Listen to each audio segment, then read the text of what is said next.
Welcome. In this video, I'll show you how to add a button in Constant Contact. All right. So first up, go ahead and open up your campaign or email. Then as you can see here, we have a ton of buttons, but if you're looking for a more customized button, not just the social buttons right here, you can go ahead and do so by just going to the left panel. Make sure that you're under build section. Okay. Or in the build tab, under blocks, we have button, drag and drop. Maybe at this area right here. You can click on the text to change it. For example, I wanted to add download the file here.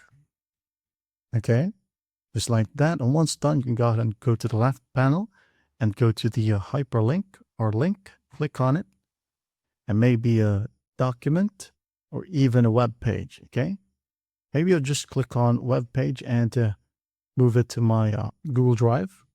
And then I'm just going to copy the file URL and paste it in here. Okay. Once that's done, I'm going to head on insert. And after that, you can further customize the button right here by going to the left panel once more.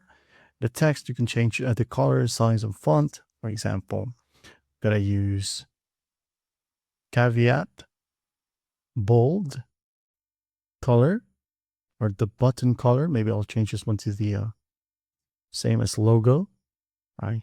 Like so. Button color may be black. Okay. Add border if you want to, like thickness of 3 or 4. Color solid black. Like so. Padding, margin. Test it out if you want to. Okay. So we're going to test it out from here. Preview. And then tap on the button. And here's the photo of my sister. That's basically it. Well, I hope this video helps, and I'll see you in the next one.